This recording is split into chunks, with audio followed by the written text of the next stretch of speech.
Een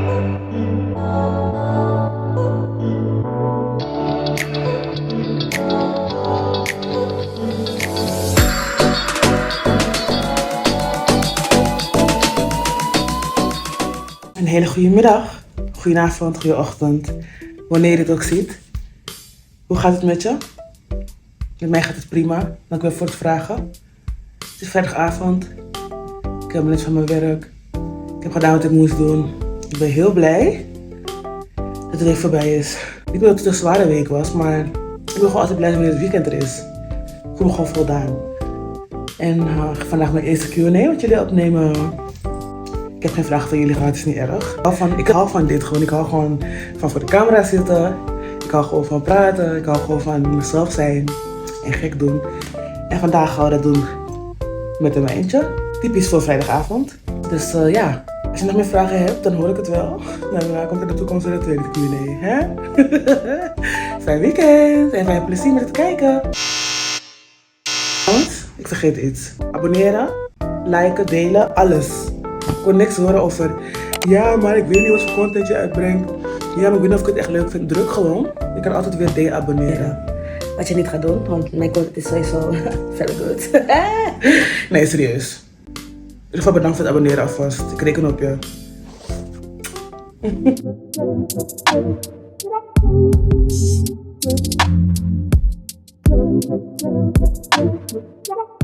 Komt-ie, vraag 1. Hoe ben je begonnen met je YouTube kanaal? En wat inspireerde je om content te maken? Een simpele vraag. Maar omdat ik weet waar ik vandaan kom, is het best wel een heftige vraag. Maar ik ga hem beantwoorden. Het zit zo. Hier komt trouwens een serie over, dus ik ga er niet te diep op in. Maar ik ben vroeger een van Jehovah's getuigen geweest. One of the worst, gewoon. Maar toen heb ik me heel erg moeten inhouden en al mijn verlangens en mijn wensen en mijn dromen moeten onderdrukken. Ik ben er vorig jaar uitgestapt.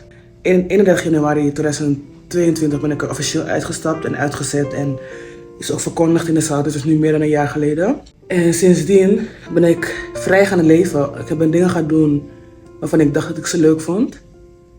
Die achteraf denk van ja, niks voor mij. En nu doe ik wat ik echt leuk vind. Want hoe is dat gekomen? Ik heb tussen zeg maar eind januari en april in, heb ik heel veel meegemaakt. Daar kom ik nog wel een keer op terug. Maar het allernaarste wat ik heb meegemaakt is dat ik ooit een verkrachting heb meegemaakt. 2 april om precies te zijn, ben ik verkracht. Er komt ook een video over, maar niet nu. Als ik er verder van afsta. Het is nog een jaar geleden. En toen ik terugkwam, voelde ik me zo verraden. En zo alleen en in de steek gelaten. En gewoon moederziel alleen. En toen ging ik nadenken en zitten, ja, wat ga ik nu doen? Want ik wilde weer mijn werk oppakken. Ik werk in de jeugdzorg met kinderen. Maar allemaal kinderen met een rugzakje, weet je wel? En hoewel ik dat altijd heel erg leuk vind en heb gevonden, was het heel confronterend voor mij. Ik kreeg paniekaanvallen. Ik kon niet meer werken gewoon. En toen dacht ik, wat ga ik dan doen? Ben ik thuis gaan zitten een paar maanden. Niks kwam van de grond. Lekker alsof ik gewoon, alles wat ik wilde doen, dat lukte niet.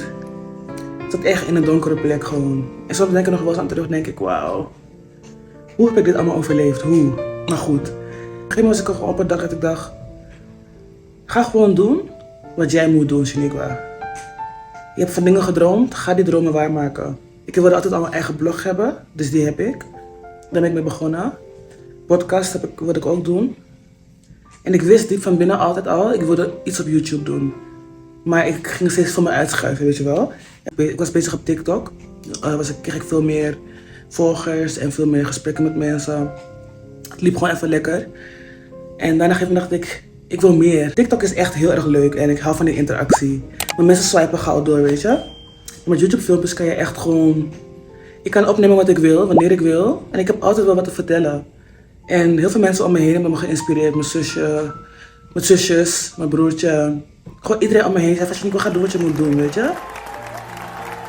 En toen ben ik het gaan doen. Mijn eerste video geüpload ergens in oktober, dacht ik, of september. Ik weet het even niet meer. En zodoende. Ik wilde altijd wel vloggen, maar ik vond vloggen niet genoeg. Vloggen is ook leuk, maar het is een beetje oppervlakkig. Ik wil wel wat betekenen voor een ander. Ik wil impact hebben op andere mensen. En daarom ben ik dus ook begonnen met filmpjes maken over mentale gezondheid. over emotionele welzijn, over mijn healing journey. Waar ik aan begonnen was in die afgelopen jaar, dus 2023. Eigenlijk abrupt weer werd gekapt. Maar healing journey is iets wat je eigenlijk altijd... Het is een lifestyle. Het is geen eenmalige journey waar je heen en weer op loopt. Het is gewoon altijd healen van dingen die niet bij jou horen als persoon. Snap je? En daar wil ik wat over delen. Ik wil de eerste zijn die openlijk dingen deelt over hele taboe doorbrekende onderwerpen. Dat geeft mij motivatie. Omdat ik nu zelf bij mijn eigen zelf zie dat kracht zit juist in niks hebben. Gewoon rock bottom zijn. Niet weten waar je naartoe moet in het leven. Daar begint je reis terug naar jezelf. Wanneer je dacht, want ik dacht op een gegeven moment, weet je hebt alles. Ik ben gelukkig. Waar streef ik nog naar? Oh, wat ik van binnen was stemmetje had van, dit moet je ook doen. Dacht ik wel dat ik alles had. Uiteindelijk na jaren een goed salaris. Ik had leuke collega's. Ik had leuke vrienden. Ik dacht, als het leven is, is het wel leuk. Ook al voelde ik niet helemaal voldaan. Maar dit geeft mij echt geluk. Dit is mijn passie gewoon. Dus ja, dat. Wat zijn enkele van je favoriete hobby's of interesses buiten het maken van YouTube-video's? Op dit moment is YouTube-video's maken en TikTok-video's maken wel echt waar ik mijn passie echt het meeste in kwijt kan. Mijn hobby's en interesses. Ik hou van fashion, ik hou van mode. En dan heb ik het niet over wat er dan op Fashion Week wordt verkocht. Ik kijk dat nooit. Ik hou van outfits maken. Ik hou ervan leuk uitzien. Ik hou van stralen. Ik hou van variatie in mijn haar bijvoorbeeld. Ik hou van make-up. Ik hou van die vrouwendingen. Maar ik ben er echt niet heel veel mee bezig, maar het is belangrijk voor me, laat me het zo zeggen. En daarnaast hou ik van wandelen. Ik hou van in de natuur zijn. Ik hou van cultuur proeven. In andere landen die ik nog niet heb gezien. Ik hou van mensen om me heen hebben. Ik hou van praten met mensen. Ik hou van de diepe gesprekken. Ik heb zoveel dingen waar ik interesse in heb. Het is eindeloos. Als je niet op YouTube zou zijn, wat voor carrière zou je dan willen hebben? Nou, op dit moment verdien ik nog geen geld met YouTube. Dus daar ben ik hard voor aan het werk. Jullie kunnen me daarbij helpen door te abonneren en alle video's te kijken en dit te delen met al je matties. En de mensen van de basisschool die je lang niet hebt gesproken. Om weer het gesprek op te starten. Hè? Zou je kunnen doen als je dat zou willen? Nee, maar grapje. Ja, nee, ik meen het wel. 20 december werk ik in de uppermiddelbare school in het onderwijs.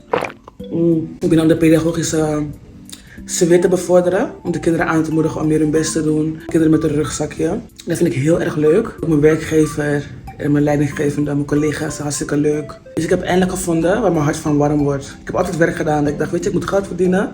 Dit is wat ik kan en ik ga het ook gewoon doen. Maar nu, als ik opsta, het voelt niet alsof ik naar werk ga. Het voelt gewoon alsof ik ga doen wat ik moet doen. Snap je? Ik heb iets om voor op te staan. En YouTube daarnaast hebben, vind ik geweldig. En TikTok ook. Het geeft mij zingeving. Ik weet niet of het een goede zin is, maar het is mijn zingeving ook gewoon. Ik wil interactie hebben met mensen, met de wereld. Ik wil verschil maken. Dat is mijn streven in alles wat ik doe eigenlijk. In elke keuze die ik maak, denk ik altijd, kan ik het verschil maken? Maak ik impact? En niet eens bewust, het gaat vanzelf. Want dit is wie ik ben. Dit is wie ik ben. Dat heb ik omarmd.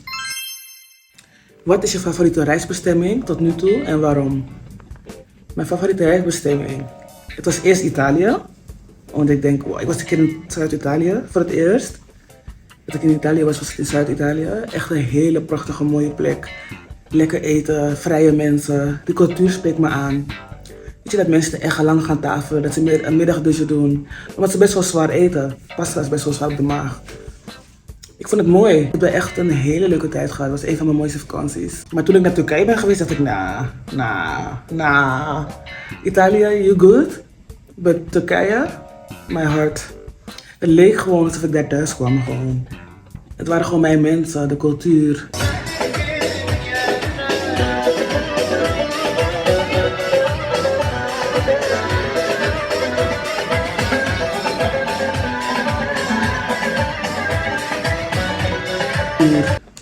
Het eten, hoe ze met elkaar omgingen. Ik vind de taal mooi. Ik heb Turks geleerd ook erbij trouwens. Juist omdat ik die eerste keer naar Turkije ben geweest, heb ik Turks geleerd. En ik kan het best wel. Het neemt wel af, want vroeger had ik wel Turkse vrienden waar ik echt Turks mee sprak. En nu ik het minder spreek, neemt het wel af. Ik moet echt nadenken over woorden en zo. Maar ik kijk nog wel Turkse series. En wat ik vooral mooi vind aan Turkije... Zoals je ziet, gaat mijn liefde voor Turkije niet over een dag ijs. Turkije is echt een van mijn lievelingslanden. Als niet mijn lievelingsland. Maar natuurlijk ben ik Surinaams, dus ik hou meer van Suriname dan van Turkije. Maar de liefde voor Turkije is bijna net zo groot. Ben Turkije çok seviyorum ama çok seviyorum. Is sowieso die bergen. Prachtig. Gewoon het water, de zee, gewoon de natuur. Gewoon in de natuur zijn, gewoon leven in. Ik ben naar Istanbul geweest, het is heel druk. Maar ook wel een mooie stad. Istanbul heeft niet alleen maar mooie stadsmonumenten. Maar het heeft ook gewoon hele mooie natuur. Ik ben een keer gaan kamperen in Istanbul. Langs een strand met doorzichtig water, wit zand, in een tent. S'avonds hadden we een kampvuur. Het was zo mooi. Ik weet dat ik daar zat en ik dacht, wauw. Wauw. Gewoon, weet je dat adembenemende dat ik heb in Turkije. Mijn hart ligt daar. Ik zeg soms tegen mensen, als ze vragen wat is je afkomst, zeg ik ben Turks. Zeg ze Turks? Ja. Zeg ik altijd, ja, in mijn hart ben ik Turks, weet je. Niet dat ik mezelf daarmee tekort doe, maar ik hou gewoon van Turkije en ik voel me daar gewoon echt thuis. Heb je een favoriet boek, film of muziekalbum dat je recentelijk hebt ontdekt? Muziekalbum. Kennen jullie Stormzy? Is niet recentelijk, maar ook wel een beetje. Ik vind zijn album heel erg goed. En Mega. Heel veel mensen kennen haar niet, maar haar teksten. Ik heb één favoriet nummer van haar, Future Me. Wauw. In de tijd dat ik gewoon zo zwaar in de put zat, heb ik die geluisterd. Toen ik onder de douche stond. Ik heb het elke dag geluisterd toen ik onder de douche stond. En ik dacht, ik ga een dag deze brief van mezelf lezen. En denk, ja, ik ben zo blij dat ik heb volgehouden, dat ik niet heb opgegeven. Dus dat is echt voor mij een hele mooie, een heel mooi artiest. Ik ben ook naar de foto geweest. En haar nieuwe album is ook prachtig gewoon. Gewoon een prachtig mens gewoon. Ja, dus dat. Welke andere YouTubers of content creators vind je inspirerend en waarom? Ik volg zelf heel veel uit Amerika. En mijn favoriete is Real Talk with Gianni. Omdat zij ook aan het helen is. Zo is zij even oud.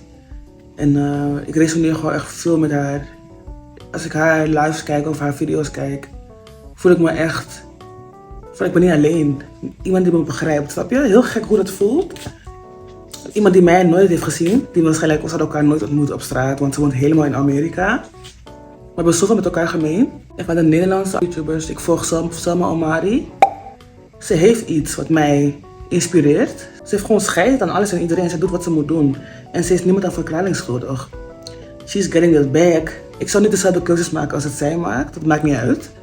Maar ik vind haar instelling, haar houding, met haar fashion, wat zij doet en met de hoeveelheid scheid ze het ook doet, inspireert mij enorm. Ik denk, weet je hebt gelijk, meid. Je hebt gelijk, live your life gewoon. Live your freaking life. Help de camera wanneer je wil, lach, heb kritiek, wees boos. Alles mag er zijn. Dus ja, ze heeft me zeker al die jaren geïnspireerd. En heel mooi om te zien hoe ze groeit. Ook bij die Jani trouwens. Ik heb haar ook echt haar groei gezien. Dus ja. Wat is je favoriete gerecht om te koken of te eten? Ik hou van cassavasoep, dat is een Surinaamse soep. Echt, ik kan me daarvan wakker maken. Als ik het een tijdje niet heb gegeten, dan snakt mijn ziel ernaar gewoon. Dit is echt mijn lievelingseten, gewoon cassavasoep. Oh, heerlijk. Ik heb het toevallig afgelopen 3 dagen gegeten. En ik dacht vanmiddag van, oh, ik kom thuis. En ik heb geen cassavasoep meer gewoon. Zo verdrietig. Maar goed, dan ga ik vandaag gewoon pasta eten. Als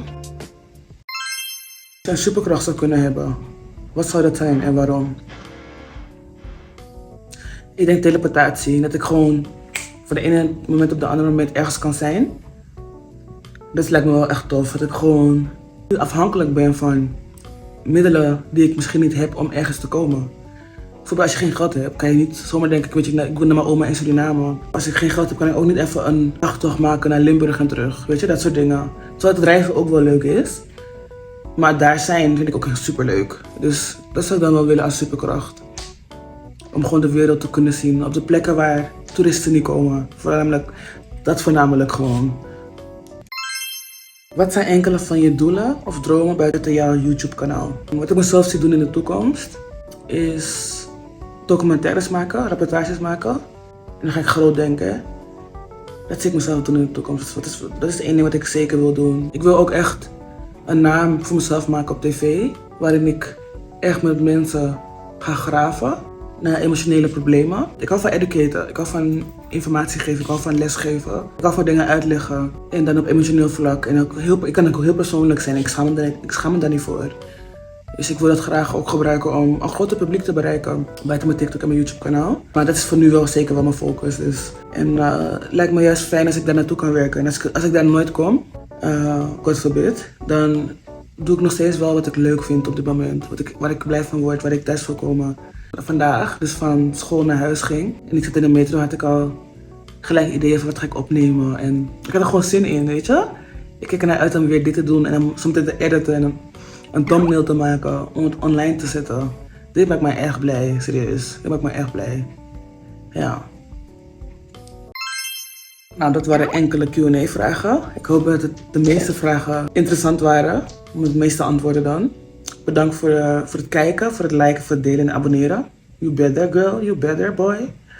Ik reken op je. En ik neem niks voor lief. Ik ben blij met elke like, elke reactie, elke abonnee. Elke keer als iemand klikt, daar ben ik gewoon echt heel blij mee. Want niks is vanzelfsprekend in dit leven. Dat is wat ik heb geleerd in dit jaar, gewoon afgelopen jaar. Dus dat is mijn Q&A. Heel fijn weekend. Tot gauw. En proost.